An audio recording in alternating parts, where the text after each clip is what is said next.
Welcome to the Eagles Checkdown, right here on the Eagles Pinpull Podcast Network. I'm your host, Phil Stiefel, at Bearded Knowledge on all social media platforms, and it is Overreaction Monday at the Eagles, and we recap their 28-3 dominant victory over the New York Giants.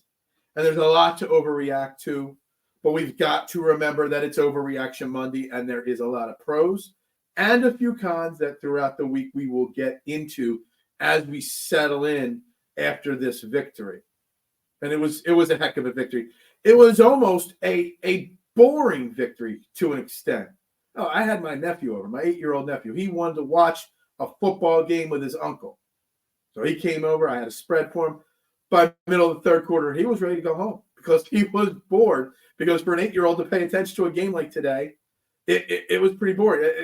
To tell you how boring Sunday's football game was against the Giants for the Eagles, these stats are from Shane Haff, the big boss man here at the Pinpull Podcast Network. During post-game live, he spat it out.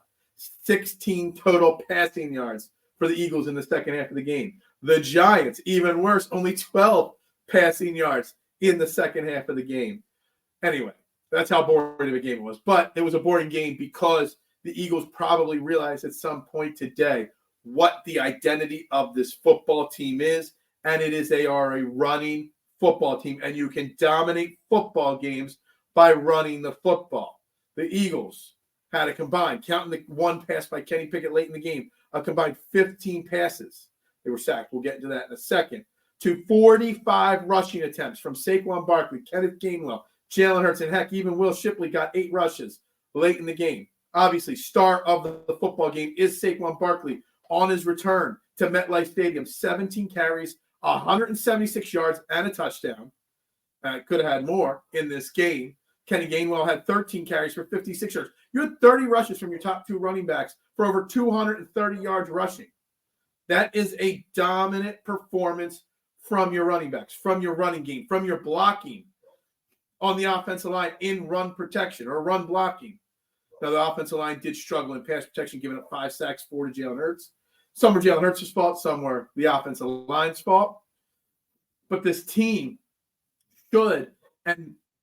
should be, going forward, looking at ways to continue to run the game. Again, they went another first quarter without scoring any points. They did get a first down on the first drive, first one all year, but then proceeded to go 3 and out after that first down and not score the rest of the first quarter or move the football. So the slow starts are there still. But again, the play calling early in the games is still a question. But once they realized in this game, let's run, and then find A.J. Brown deep when the opportunity presents itself, good things can happen. I mean, if you look at the pros and cons of this game, you could say a con is that this team still doesn't really truly, management of this team, coaching this team, realize that football, this Eagles team, is dominant when they are focused on running the football. A.J. Brown obviously had another big game tonight for the Eagles. Hurts only threw for 114 yards, but 89 of them went to A.J. Brown, 5 catches. The touchdown, the 41-yard touchdown to him. Devontae Smith was pretty much non-existent. Capitera had a catch. Barkley had 2 catches. Could have had a third, but Jalen Hurts missed him and didn't see him wide open in the flat for a potential touchdown later in the game. But it is what it is. It's an A.J. Brown and Saquon Barkley show, and you let Jalen Hurts be the game manager that he could be. Jalen Hurts doesn't have to be this big, splashy guy making big plays all the time. When you're not getting 8 guys in the box or you're going up against a weaker defense like the Giants, you just run the football. And the running of the football sets up the big plays. It seems so simple, but it's something that the Eagles just coaching staff, philosophy-wise, don't stay focused on. It was a stress-free game because of it. And on top of it, we do have to remember it is the Giants. The Giants are not a good football team. But the Giants did. The Browns weren't a good football team, and we let them stay in it. The Eagles did what good teams do.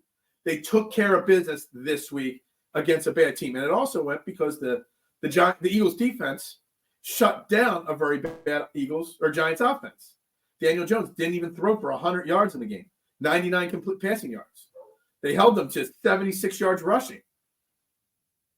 There was some late runs later in the game that were a few yards, 4.2 yards a carry. Malik Neighbors only had 4 catches for 41 yards. You were able to sack Daniel Jones alone 7 times, 8 total sacks for the Eagles defense. Jalen Carter had 2. N'Kobe Dean had 2. Nolan Smith got a sack. Bryce Huff got a sack. Josh Sweat set the tone early with a sack. Jelks Hunt got a sack late in the game. 8 sacks on defense. Still no interceptions for Quinny Mitchell. It's so close. When is he going to get it? But the Eagles defense used the great performance from last week, and we talked about it earlier last week on this show, stacking good performances. And they were able to do that this week. They haven't given up 20 points in the last 2 weeks combined now as a defense. So the defense is gaining some momentum, gaining some confidence. They're going to need it next week against the Bengals, who won today or on Sunday. So what we're talking about is, what is the identity of this football team? It might turn out to be that the identity of this football team is a running football team that plays hard-nosed, smash-mouth football. And you saw some big hits from the defense. Some guys, I'm not going to name names, that still are a little scared to lay the boom or to make a tackle on the Eagles defense. But we'll get to that as the week goes on. It's Overreaction Monday for a reason. We're just here to overreact, go over the box score, and talk about the good. And as the week goes on, we'll get into some of the lesser things as this game goes on. But yes, or as this week goes on. But it's so good, it's so refreshing to see that it took a quarter, but once they figured out that it was hand the football off to Saquon Barkley, hand it off to even Kenny Gainwell, and play good defense, good things can happen. You dominate about 35-25 in time of possession was the approximate numbers there. You didn't commit turnovers throughout the game. No stupid turnovers throughout the game. There were a few, but they weren't stupid turnovers in big moments. You took care of business, and that's all you can ask for your team. There's no need for this to be a close game. I can't even remember the last time the Eagles won by double digits. It's been so long. But again, game ball goes to Saquon Barkley. Game ball goes to the defense and the sacks and the pressure. Game ball goes to Daniel Jones for being a terrible quarterback. I can't believe he is still the quarterback of this football team of the Giants. That's what. But to tease later in this week, as I see the all-22 footage, as I see the detailed analytic breakdown, Jalen Hurts did miss open receivers at times. Obviously, the big play, the Saquon Barkley that should have been a touchdown, was missed. But also, there was a few times he missed wide open Devontae Smith. There was still some questionable play calling. He stayed in the pocket a few times too many. Now, some of it was the pressure getting at him. And the Giants are one of the top sack teams in the NFL. So getting 5 sacks on the Eagles, 4 on Hurts, and one on Kenny Pickett, it is what it is. But that offense still at times was. We'll get into that later in the week, because I don't want to focus on the negative today. I want to focus on the positive.